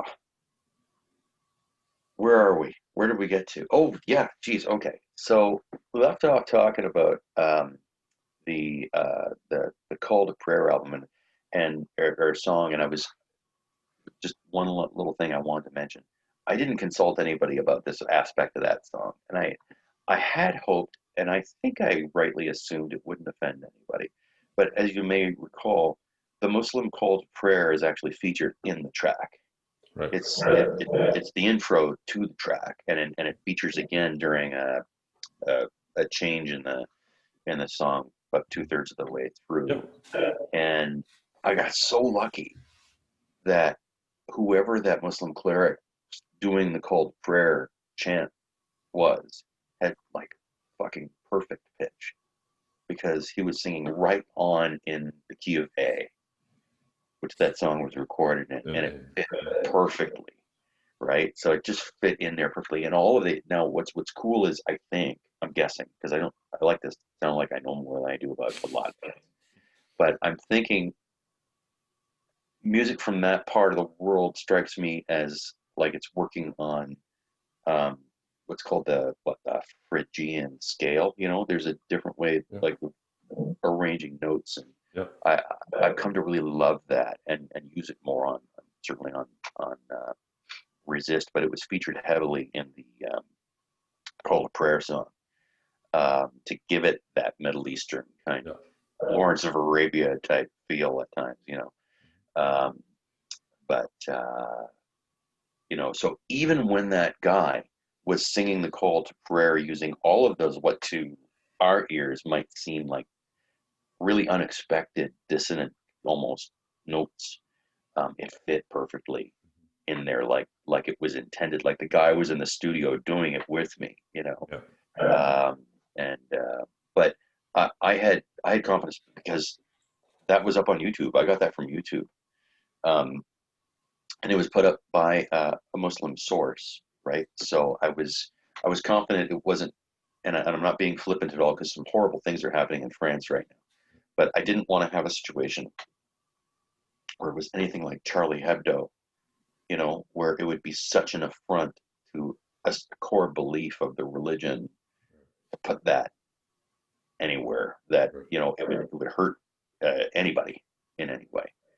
And horrible things are happening in France because of that. For some reason, it seems like they're just against this idea of being us against them, uh, and vice versa. People are dying for it, all because someone insisted on uh, what they put a cartoon of the Prophet Muhammad in a magazine, and then most recently somebody projected a cartoon or something of the Prophet Muhammad, and it's against Islam. It's a Yeah. it's a specific rule in Yeah. Islam. You can't depict. Yeah. You can't do Yeah, that. yeah, yeah, I remember. exactly. I remember when there was the cartoon, Yeah, and I was like, oh, fuck, man. this Like, was I just don't in the know. news today. Oh, this was just Somebody got recent. beheaded in, I think it was Paris. Somebody was beheaded Oh who my was God. connected in some way with a public depiction of Dude, Muhammad. that is Yeah, crazy. yeah. So I mean, I don't know a lot about that, admittedly, but I know yeah, I know that's the big no-no yeah, for sure. yeah, yeah, yeah, very much. Yeah, like, but um, yeah. So I mean, you certainly want to avoid that, and any kind of hint of like you want it to resonate and show empathy and solidarity, Yeah. and And not respect. appropriation. Yeah, and respect. Yeah, out of respect. That's Out right, of respect. and not appropriation of any kind. Yeah. Yeah. And like this project I mentioned before, Peace Dance, um, which I'm really excited about, and that Bob Chamberlain's been helping me out with. Mhm. Um, I found uh, you'll tell on Resist, and if you more of my stuff you might hear. I really love working a counterpoint into the background of the main melody of the piece, so that there's sort of two kind of interesting things going on for someone to listen to. And I Mhm. like multiple layers an awful lot. I will, you know, I will spend hours sometimes. God, I think it was 5 hours one night on about 30 seconds of a recording just to get the atmosphere right. There wasn't even anything musical happening. It was all, I Just the think it was ambiance basically in the dragons. background. Yeah, it was ambience, and all that. But um, so I found what I thought was a beautiful counterpoint, very powerful counterpoint for the choruses in Peace Dance. It was um, a Navajo ceremonial dance. It was a chant, and it fit perfectly. The tempo was bang on. The key was exactly right. It worked, man. Like it just. And anyway, I went to Bob and I said, it's open copyright. Mhm. It's posted by a Navajo people's source, Mhm. and even though it's open copyright, I wanted to ask this question: would it still be, in some sense, an appropriation of With culture. indigenous culture? Mhm. And he said, I don't know about that. he said, I think like with Bob consulted with the head of his family.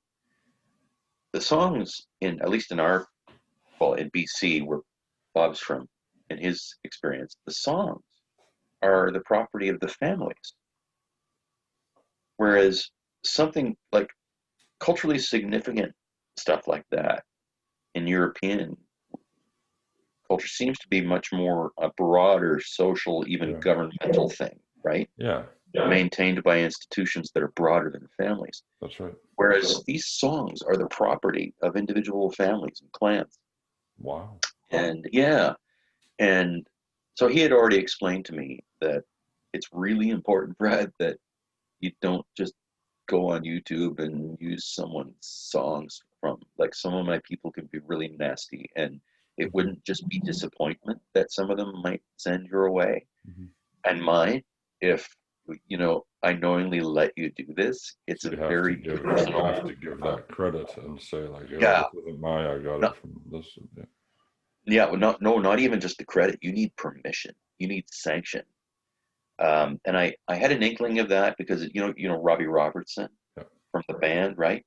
Yeah. He did an album called Music for the Native Americans 30 years ago. Okay. Beautiful album with a bunch of indigenous artists on it from around the world. Hmm. And but I remember reading the liner notes, and he was saying he got special permission to use this chant from the elders of the nation that it came from. And there was a whole like they had a number of meetings, and they wanted to be satisfied that it was being used for appropriate purposes and wouldn't bring any kind of dishonor on what the music was intended for. Right. So I at least I had an inkling that you know I should check it out. And Bob just said, my preference would be he said I've given you a song, which is actually in his language it means peace dance, which is where I got the title from. And it's Bob himself. He's going to be on the album. He's performing. It's called the Kania Trusla, which just means peace dance again. And it's him and a drum. And I think he recorded it on his phone, Nice. and I was able to clean it up and just the quality of it. I mean, the sound quality of it. And he sounds just so hauntingly mystical. Like you hear his voice and the drum beating, and you imagine all of those now sort of mythic indigenous figures Hmm. from 200-300 years ago that we hear about from when um, people like you and me showed up here for the first time, um, decided that how they were doing things for 15,000 years wasn't good enough. And,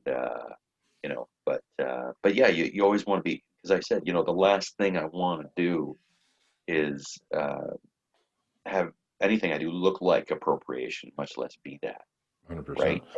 And yeah, go ahead. Sorry. Well, I was just going to say, me and my wife were talking about that today. We were talking about how there's still tribes today that like of indigenous whatever that don't know what Yeah, they don't know what today is to them, right? They're deep in the Amazon, they're deep in whatever. They've never seen anything like this. right, They stay to right. themselves. They're on their islands, whatever. And I remember reading an article a couple of years ago about, I think it was a pastor or something was in a helicopter and they're flying around. They saw this island, a remote island full of indigenous tribes, Yeah.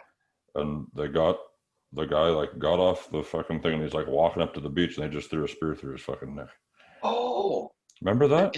is there footage of that? I Like don't know if when I they're think flying I don't over? know if there was footage, but like you see him flying over, and Yeah, they're like looking at this thing, and they're like kind of like "fuck you," like yeah, and then like he got off the thing to go talk to them yeah, with the Bible or whatever, and yeah.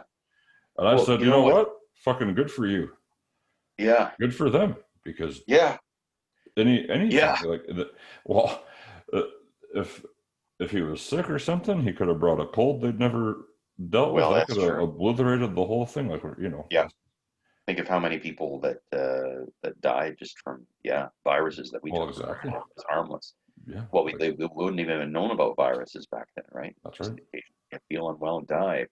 That's right. Uh, but yeah, well, one of my favorite stories, I think, illustrating the limits of perception and how much it's colored by experience, um, it involves the arrival of, I think it was the Spaniards in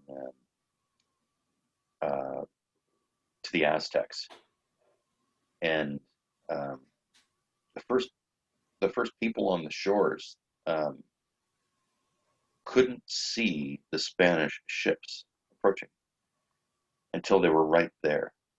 There are all these. Somebody recorded back then. There's this long surviving anecdote of scout or whatever, a leader being there, and all of a sudden the ship just appeared in front of them, according to the story. And I guess a lot of I don't know, research and speculation, psychological and otherwise, has gone into trying to figure out what that story means.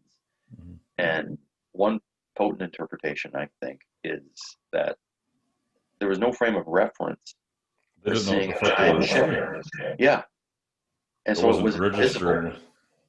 Yeah, it was invisible until they were right there with people stepping off. And it must have seemed like UFOs landing, Well, because they would right? have recognized the human form, Yep, but not. that's right, but not the vessel, you know. Yeah. So yeah, yeah. So I'm doing a bit of stretching on this one. There's much more, I think, of stylistic and ethnocultural kind of diversity on this album than there's been before. There's a lot of straightforward kind of progressive rock. Yeah. That's just sort of my comfort zone, I guess. But there's also um, uh, more influences, I think, from, well, I think Africa is one. There's a piece that I've used as a counterpoint um, called Sensene Na. There are many versions of it. It's an ancient folk song that is apparently the Zulu equivalent of "We Shall Overcome" in our context. Okay. And in the Zulu, or sorry, it's the Xhosa language, um, it just means, what have we done to our land?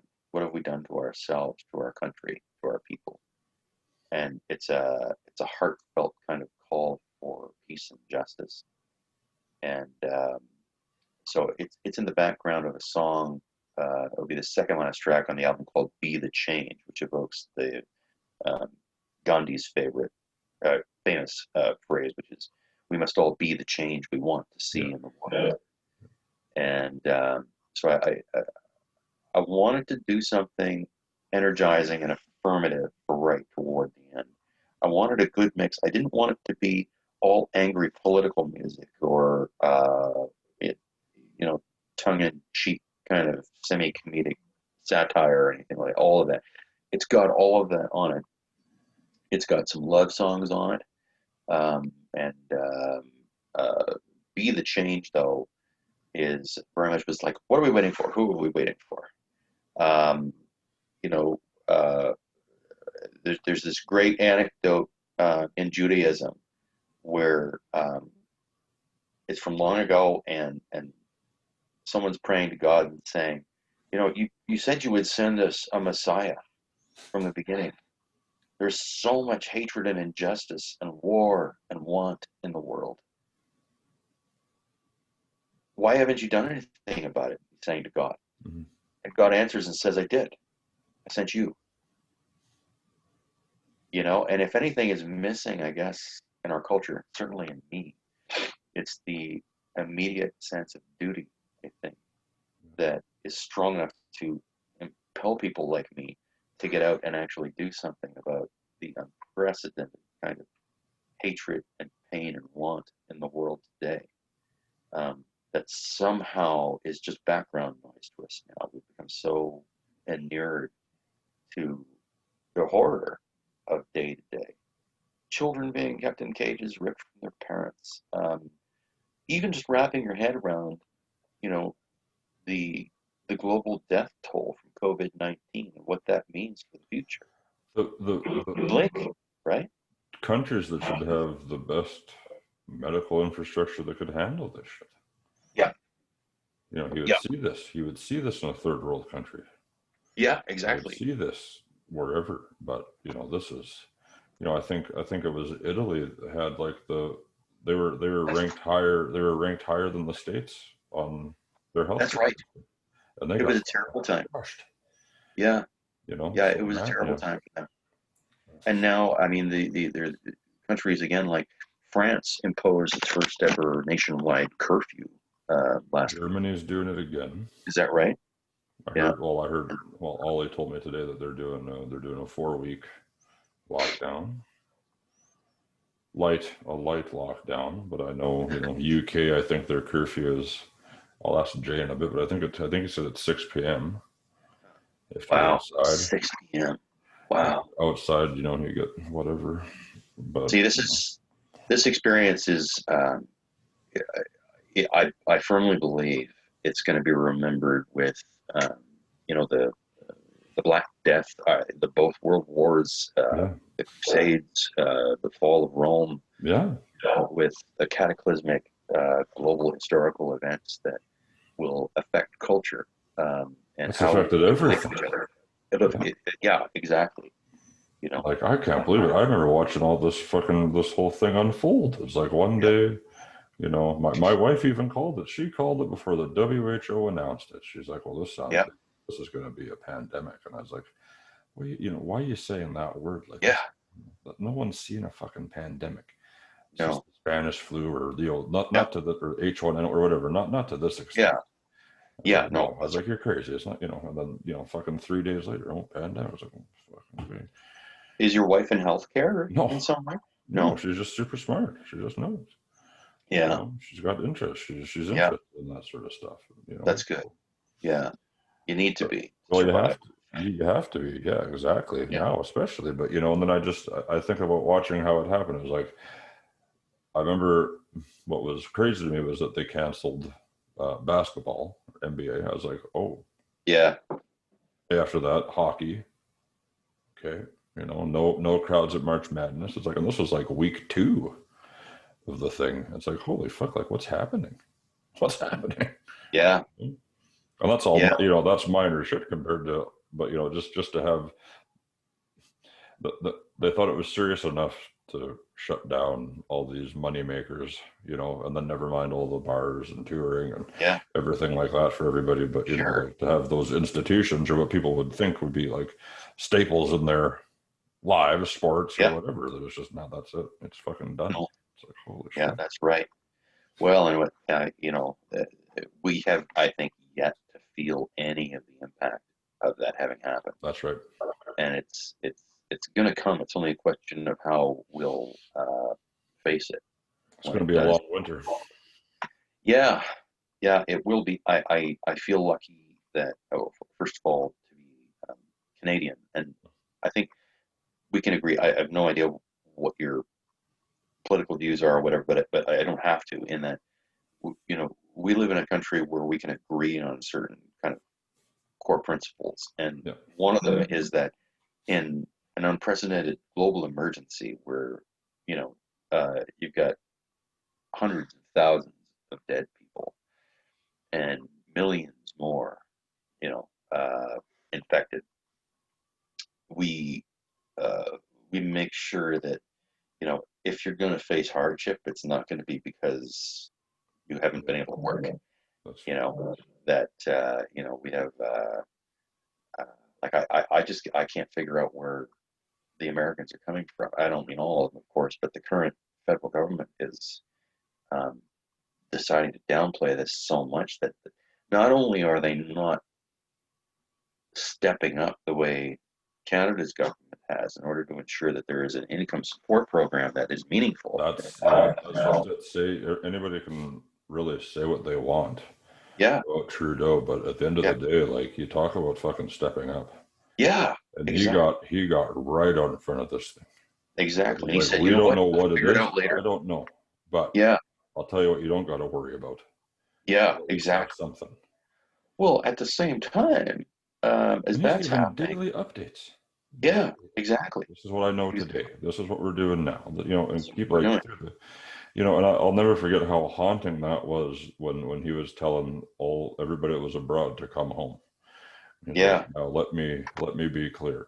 It's yeah. time to come home. Yeah. It's This like, is not this is not a good time. still get goosebumps about that. It's like, holy fuck, like this is serious. Yeah, but Everybody, this is the kind of they're stuff you see locking shit movies up. about, right? Like, Exactly, right? But you're living yeah, it. It's like, fuck. yeah, day to day. But I mean, at the same time as and I respect the hell out of Trudeau for doing this. I do too. At the same time as he's saying, we will figure out how to pay for this later on. We're going to make sure Hmm. Canadians don't suffer needlessly. So here are these programs. In the states, they're trying to they're fighting to eliminate access to food stamps and to kill coverage for medical Yeah, conditions, right? pre-existing whatever. It's During a pandemic, like all while claiming to value and guarantee protection for pre-existing conditions. I mean, it's totally a Rod Serling screenplay or Black Mirror episode that Black Mirror. It's there's 2020 one. is one. Yeah, 2020 is one Yeah. big Black Mirror episode, dude. Well, the writing this season sucks, so I Maybe think they'll we got to draw something. move into that. Yeah. Yeah. So, but Jesus. yeah, but all I can say is in the insanity of all of this, um, I feel. I mean, everybody's got their thing. I think everybody's got their, for lack of a better word, their gift in life. But don't you feel blessed to have the outlet of creativity, I do. where you feel you can not just fight against something, but create something, Yep. do something inherently affirmative and that adds to the world 100%. instead of harming anyone, That's right. taking anything away from it. I'm not taking And away nothing from nobody. I'm yeah, trying that's to right.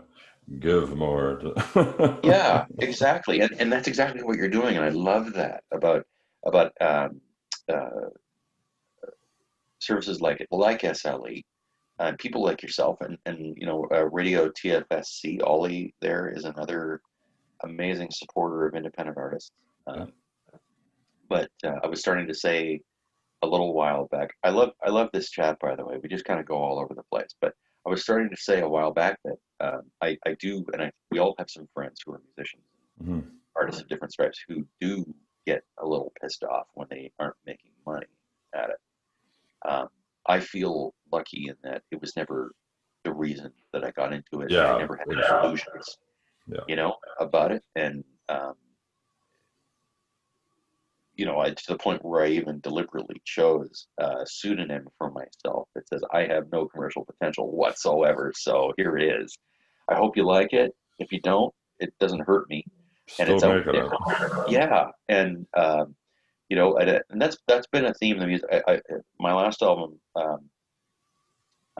was called Oblivion Tango. It came out at the beginning of 2020, and on that album is a song called One More Inconsequential Song. And to me that was it's just acoustic guitar and voice, and it's got kind of a I don't know, a cute 1930s jazz kind of feel to it. You could almost imagine Hoagie Carmichael doing it or something like that.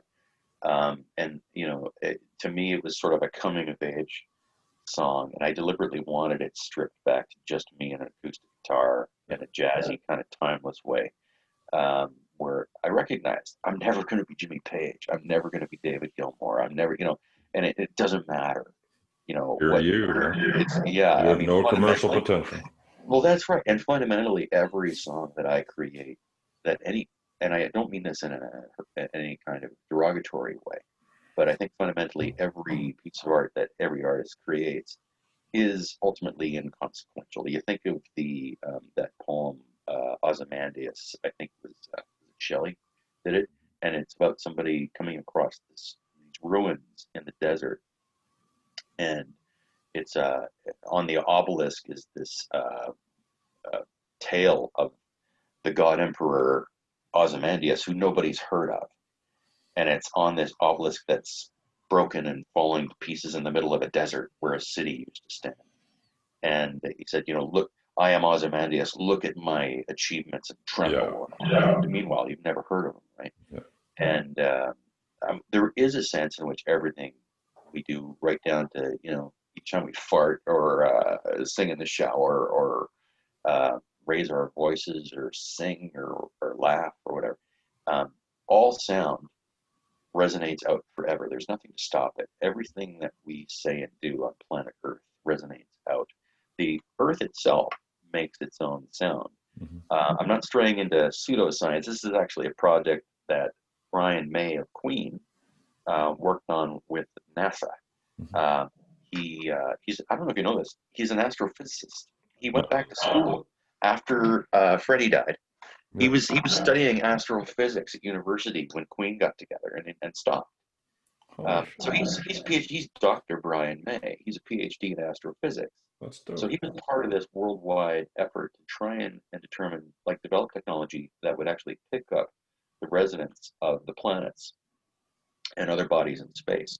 And they came up with it. And you can go to YouTube, look it up. It's way cool. You can listen to what planet Earth sounds like through this technology. Holy All the other shit. planets too, because our probes were sent out over the years and took recordings, and so NASA was able to apply this new technology in order to hear what each heavenly body sounds like. Right.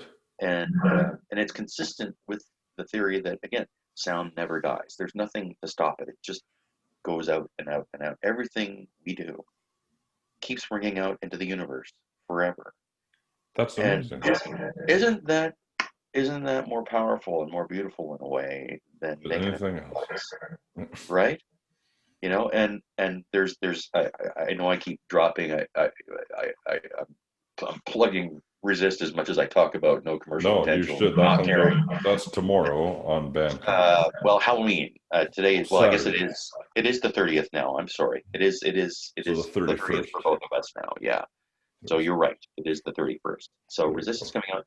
One of the tracks that, and again, different phases of resistance. What I wanted to capture was what it means to resist certain temptations as an artist too. Mhm. And one of them being exactly what I was talking about, the idea that you have to be famous and matter and be relevant all the time and be producing Yeah. and running the treadmill. But I got the inspiration for it through a documentary that I saw a clip of on Netflix, and it's called "They'll Love Me When I'm Dead."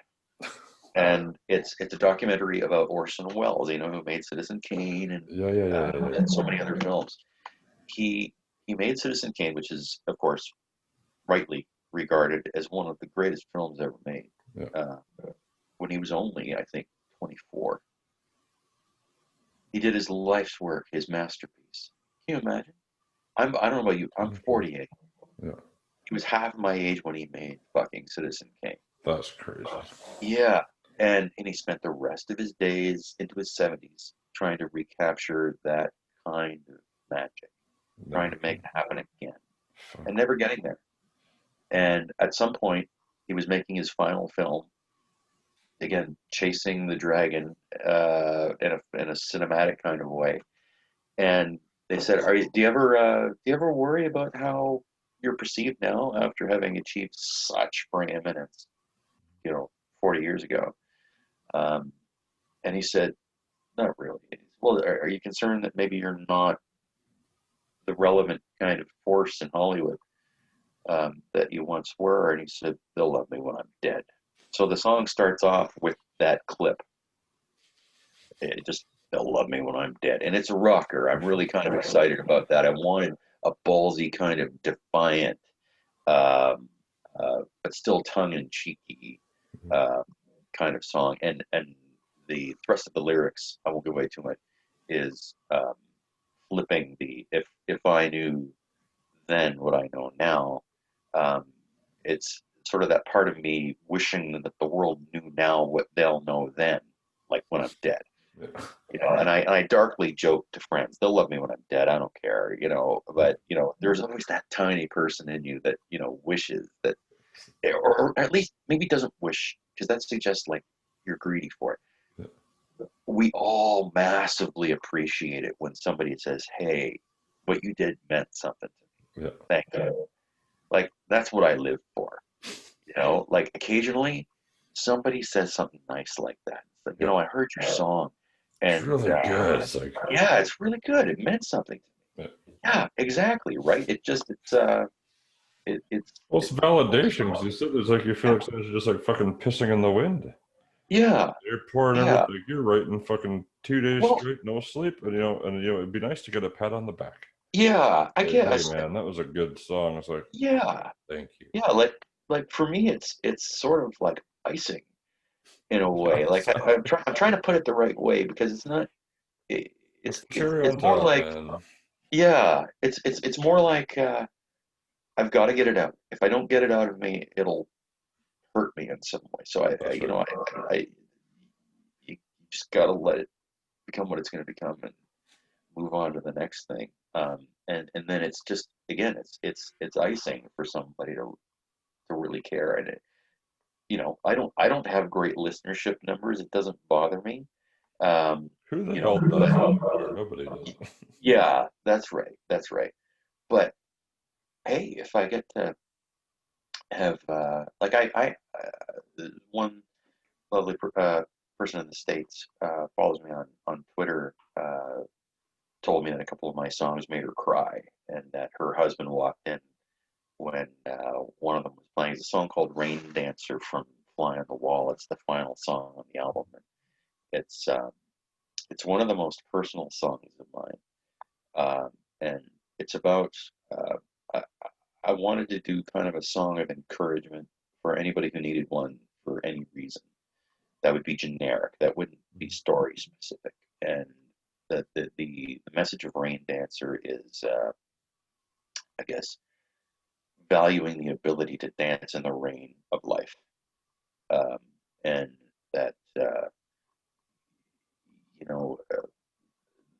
tune's never been free, and, it doesn't resonate with everybody, and sometimes you dance alone, you know, um, but um, water's a very powerful thing. It heals. It restores. It quenches thirst. It can carve stone, even, right? We know that the movement of water over time carves stone. That's a powerful thing. It's just the constant uh, the constant flow is what does it. It's not an inherently powerful force, but time and pressure, right? And, yeah, but she reached out to me and said that made me cry every time I listen. I listened to it about a half dozen times, and my husband even said, "Who is this?" And it's like a warm hug on a cold day, Like, yeah, but yeah, that was an important song for me because, uh, I guess if I would say that I've had any helpful insight in recent years, it's to give up on, in a healthy kind of way, but not be lashed to childish ideas I had about what I thought life should have been, and, to embrace what is, like, the idea that each of us has only one story to tell at the end of it all, on the deathbed, um, and we can we can waste it, I think, by, wishing it was some other story, that it didn't have as many turns and directions we didn't feel comfortable in, and even cursing the lot in life that situations have thrown our way. Um, or we can see it as that powerful epic tale that we get to tell one day, and that people get to tell about us. Yeah. Uh, and you only got one. As far as we know, there's only one story that anybody that gets to tell about themselves, or that others will tell about them when we're gone. And, so another song that wound up on that same album is called "Me." Um, Somewhat egotistically, it's kind of an acknowledgement that every song is about me in a way, my own filter, my own just understanding of whatever I'm talking about. But more than that, it it's a song, I guess, that I hope others will hear and embrace as a celebration of themselves, um, even in suffering, and sorrow and want. Um, Again, the idea being that this is all we've got. This is and you know, and it's a song about being through with visions of a grand destiny. You know, um, the life I live was set apart for me, and I will not go quietly into the night. Come what may, this moment I am free. Is there's a kind of that's the refrain toward the end of the song, and each of the verses goes through. The opening line is, "This wasn't quite the way I thought my life was going to be. You know, the dreams of glory, health, and youth have all now taken leave." You know, there's that point. I have a 15-year-old son, and it's there's a sense in which they keep you young, and then there's a sense in which they remind you of, you know, how much simpler things seem to be. The things that you took for granted, like seemingly endless health and strength, and the feeling, whether you appreciate it or not as a teenager, that your whole life is still mostly potential, right? You haven't made commitments or decisions that could really affect your destiny much of the time. Some have, right? Yeah. There's hardship in some young lives that I can't mercifully relate to directly, but for him anyway, it's still mostly potential. And you know, I guess it reminds me of the potential in my own life and in all of our lives if we can appreciate it. We think ourselves into, I think, you know, dark alleys and dead ends, thinking it's too late. Some people kind of reach the end of themselves and decide that there's no way forward, and it's because we've thought ourselves into the corner, um, where we think it's all over. It's not all potential anymore. It's just consequence, and there's nowhere to go from here. And through a song like "Me," where and "Rain Dancer," I guess I wanted to find it within myself and help others find it in them, to celebrate even the hardships, you know, where the rain's falling on you. That, you know, even if you have no legs, there are ways that we can still dance in the rains of life. And the final, I guess, freedom that we all have is to choose how we respond to pain and fear and outrage. Um, and you know, that's been a very, I would say, if there is a thread throughout certainly the lyric songs in my repertoire, that would be it. You'll find a recurring kind of tension between what's going on in the verses and what's going on in the choruses. The verses are often tales of adversity in one form or another. There's one song, which is an old song called New Song, um, that I first wrote. God, it was 15 years ago, I think. And we talked about beheading, you know, that Yeah. happened in France, and we're both against beheading. And but out your way, you might recall the story of that awful story of the guy who got on the bus Yes. and had a psychotic break and beheaded somebody sitting in That was front of him. Right? fucking crazy. Yeah, well, that really hit me harder than the poor guy that came out of that episode and wanted to die for what he had done. Yeah. Must have, you know, gotten some treatment and then couldn't live with himself anymore. But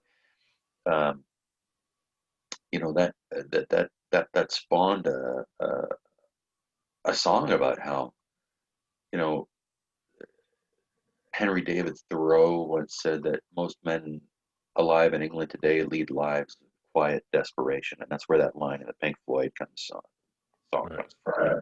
Hanging on in quiet desperation is the English way, right? But uh, that's kind of the opening. It's the opening and the closing line of New Song, and it wound up being on my second album, although it's a much older song than that. Most men, and I meant that in a generic, archaic kind of way, and I felt strange doing it because I don't like to support um, patriarchal Mm-hmm. constructs or hegemony, right? But I was relying on the Thoreau quote anyway. But it's, most men no longer lead lives of quiet desperation. For some reason, that's what came into my head when I heard about the story on the bus. I don't know why, but I thought of Thoreau, and he said it's mostly, most people lead lives of quiet desperation. And I thought, it's not quiet anymore. Yeah. That desperation is screaming to the point where, of course there was mental illness involved, but I mean, it's to the point where we also have a culture that incentivizes fame. It used to be that you'd become famous because you were special in some way. You'd have a talent, an ability, you'd have accomplished something important. Yeah. Now you're special because you're famous, That's right. right? And that's hence the proliferation of reality TV shows and stuff. I couldn't help wondering if in that culture somehow this poor guy in his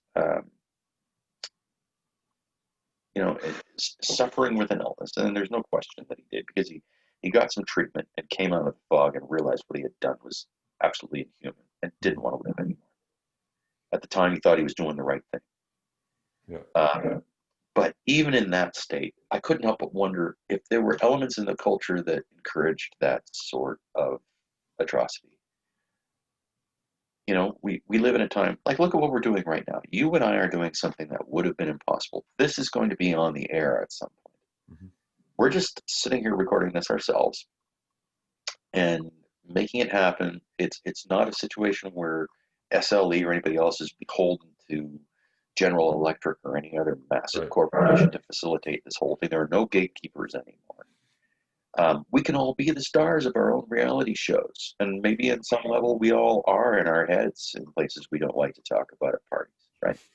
But I couldn't help wondering if there was some aspect of, again, through his distorted lens of mental illness, there wasn't some kind of cultural encouragement for doing, if you had to go out, to be famous, even as one of the most remembered killers of all time. I know there's a morbidity to that and a weirdness to it, but um, I really believe those words. I can't remember who said them, but it's about something about it's no virtue to be well adjusted in a culture that's gone insane or something like that, right? Yeah. And I think the fact that that sort of thing can happen is, in some sense, a measure of how insane the culture has become.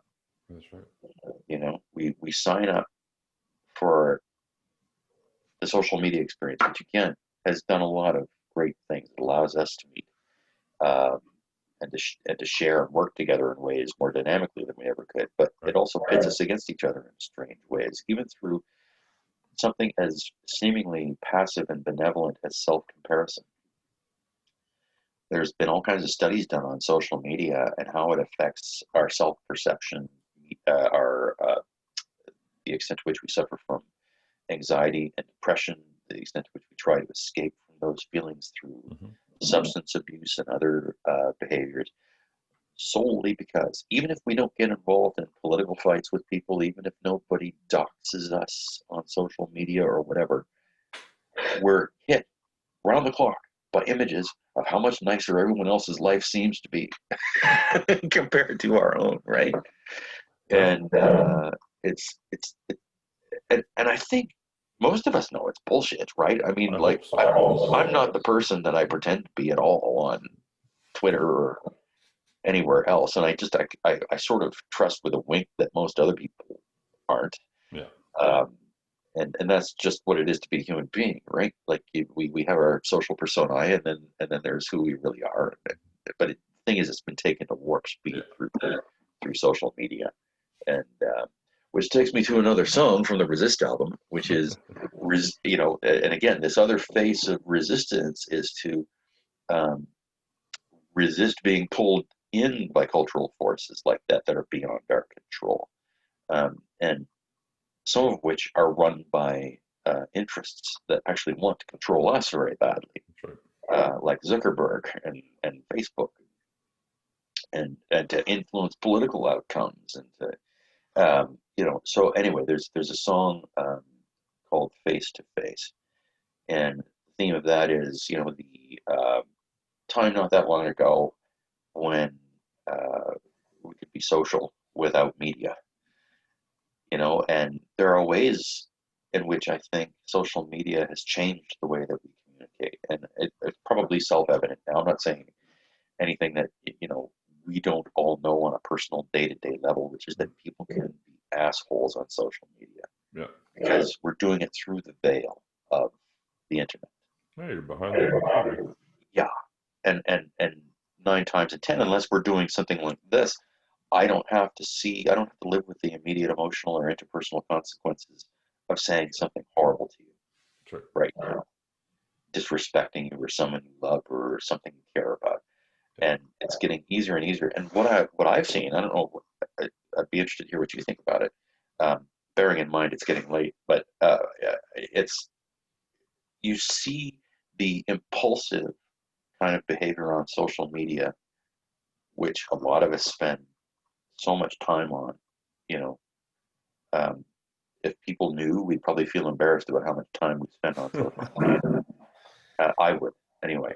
But you see that, especially with young people, bleeding into their direct face-to-face interactions as well, Yeah. and in ways where it doesn't matter if how I behave makes me look like a fool or mean-spirited or thoughtless, as long as I win. As long as I win the argument and or shout you down or whatever, and that's one really frightening kind of outcome that I've seen. So I'm not a Luddite. I'm not saying obviously because you've seen my Twitter presence and I use all kinds of technology and I like it, but it face to face is one of those pieces that I hope will make us all just a bit more reflective about how technology isn't.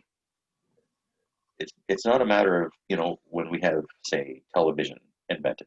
Mm-hmm. It's not like we had the old culture plus television. That's right. Television transformed everything, right? It's true. It affected everything. It's There was once a time, believe it or not, when governments resisted having TV cameras inside legislative bodies. It was a huge thing in Canada when they allowed them in Parliament for the first time. Yeah. And politicians thought it's unseemly. It's an entertainment thing. It's going to make politicians Well, it's a where great they can't get entertainment. attention. Yeah, exactly. Yeah, and it did, right? And you look back at the Nixon Kennedy debate in 1960.